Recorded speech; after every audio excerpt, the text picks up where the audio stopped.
আজকে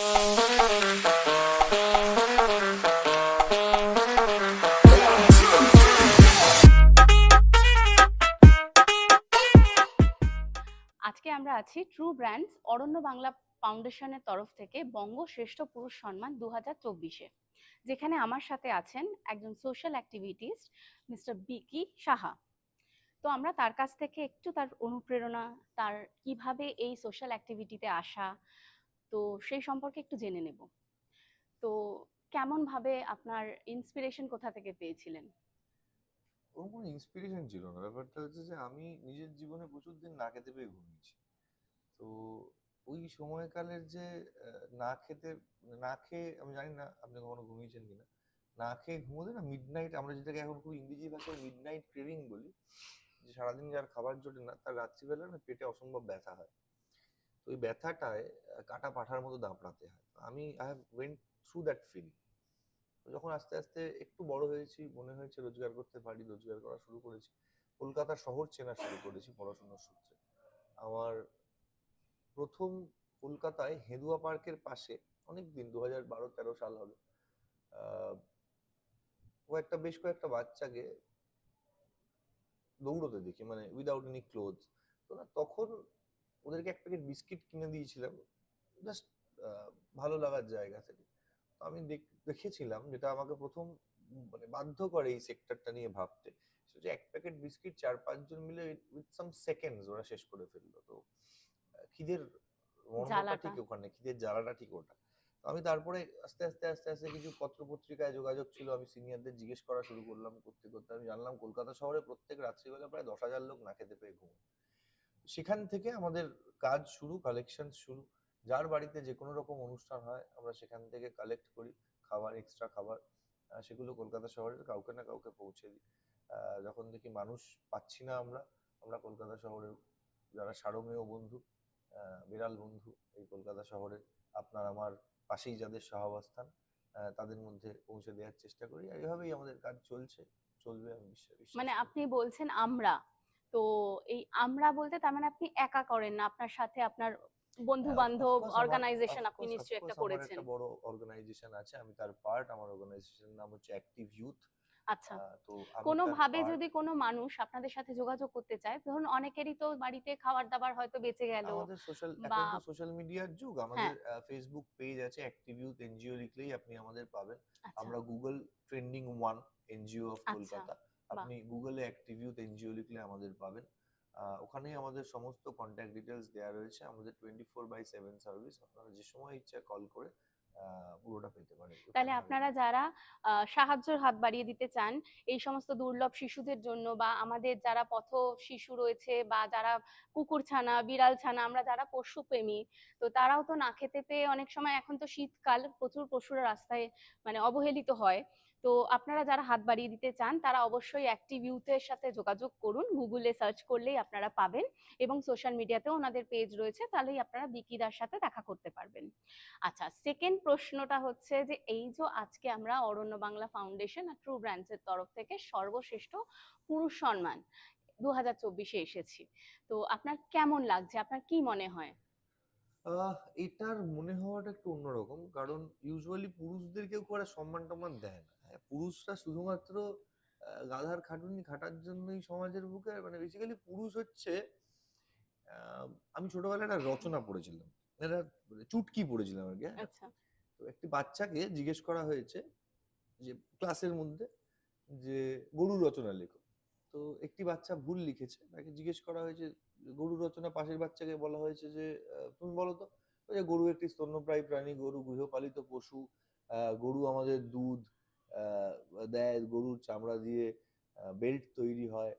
তো এবার তার পাশের বাচ্চাকে জিজ্ঞেস করা হয়েছে তুমি এখানে কি লিখেছো, বলছে আমিও তাই লিখেছি। বলছে না, তুমি তো লেখোনি। তো সেই বাচ্চাটি লিখেছে যে গরু একটি গৃহপালিত পশু, আমার বাবা একটি গরু, আমার বাবা প্রত্যেকদিন বাড়িতে আসার সময় মায়ের জন্য দুধ নিয়ে আসে, আমার মা প্রত্যেকদিন বাবাকে বলে তোমার চামড়া গুটিয়ে বেল্ট বানাবো। তাই আমি বিশ্বাস করি আমার বাবা একটি গরু এবং আমার বাবা একটি গৃহপালিত পশু। এটা কনসেপ্ট, এটা না জোক নয়, এটা কনসেপ্ট। সমাজের পুরুষদেরকে ঠিক এভাবেই দেখা হয়, যে তারা টাকা রোজগার করার একটা যন্ত্র, তারা প্রয়োজন মেটানোর একটা যন্ত্র, এবং প্রয়োজন মিটে গেলে ছুঁড়ে ফেলে দেওয়ার সবচেয়ে সহজ অবজেক্ট হচ্ছে সমাজের বুকে পুরুষ।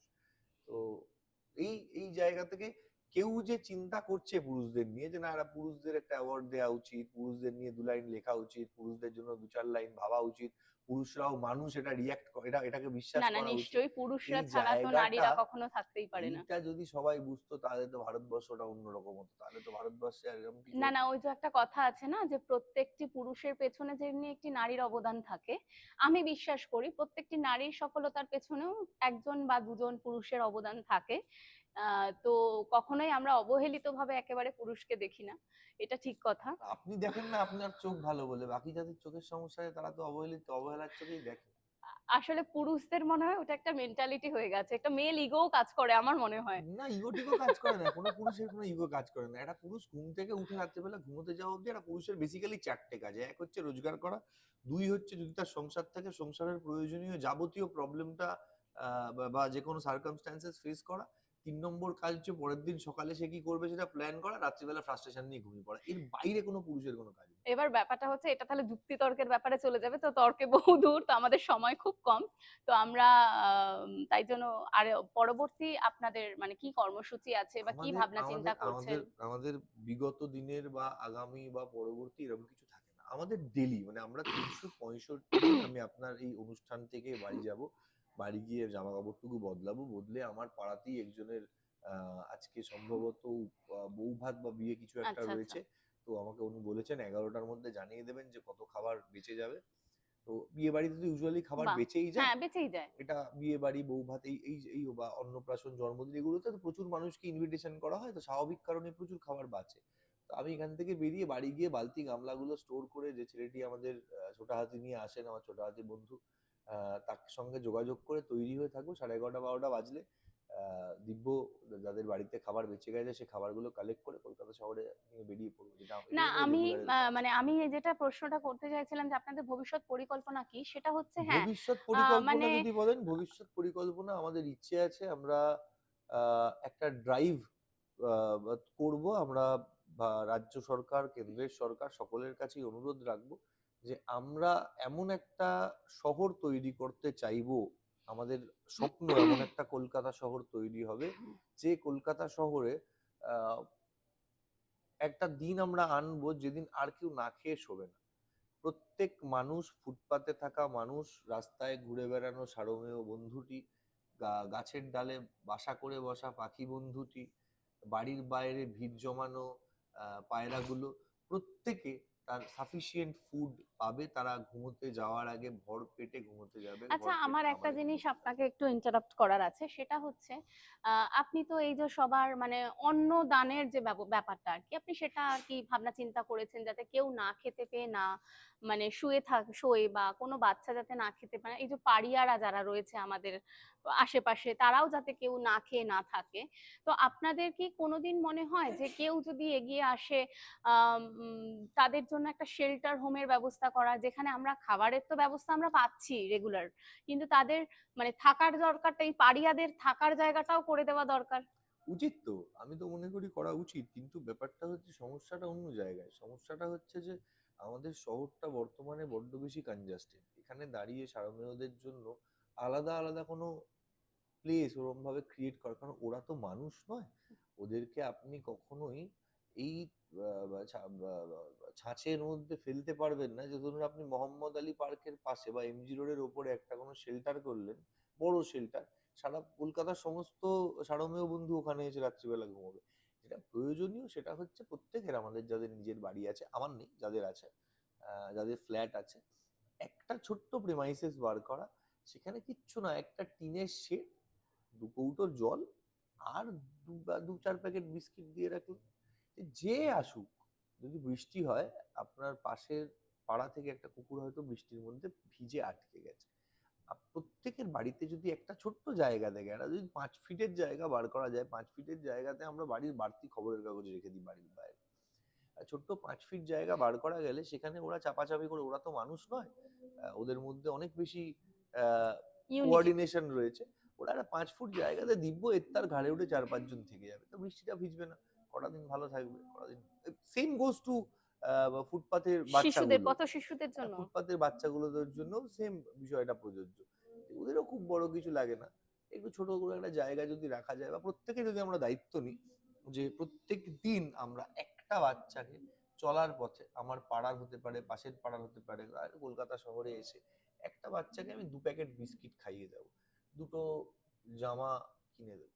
বাচ্চার দায়িত্ব একটা মানুষ নিক না, যে বছরের ৩৬৫ দিনের মধ্যে ১০ দিন জামা দেবো, প্রতিদিন রুটি খাওয়াবো একবেলা করে, আর অথবা ২ প্যাকেট করে বিস্কিট দেবো, একটা করে বই দেবো।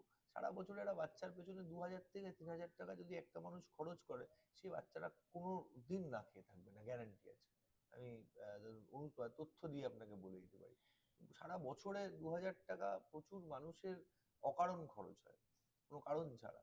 তো সেই ২,০০০ টাকা সারা বছর আপনি যদি ঠিক গাইডেন্সে খরচ করেন, আপনার কোনো এনজিও লাগবে না, আপনার বিকি সাহাকে লাগবে না, আপনার কোনো অর্গানাইজেশন লাগবে না। আপনি নিজের মানসিকতা এবং নিজের মানবিকতাকে এক জায়গায় রেখে যদি করতে পারেন, আমি বলছি দেখবেন everything will be very fine very soon. তাহলে আমরা শুনলাম বিকিদার কাছ থেকে, বিকিদার থেকে অনুপ্রেরণা পেলাম অনেকেই। তো আমি বলবো, অনুরোধ করব সবার কাছে, যারা এরকম ভাবে পাড়িয়াদের, যারা আমাদের আশেপাশে প্রতিবেশী কুকুরছানা বিড়ালছানা রয়েছে, যারা পোষ্য পছন্দ করেন, তারা যদি পারেন তাহলে বিকিদা যেটা বললেন সেই শেল্টারটা যদি একটু তাদেরকে দিতে পারেন, এবং পথশিশু যারা রয়েছে তাদের খাবারের ব্যবস্থা বা এই পোষ্যদের খাবারের ব্যবস্থা আপনারা যদি এগিয়ে আসতে চান, তাহলে অ্যাক্টিভ ইউথের সাথে যোগাযোগ করুন, বিকিদার সাথে যোগাযোগ করুন। অসংখ্য ধন্যবাদ। Thank you.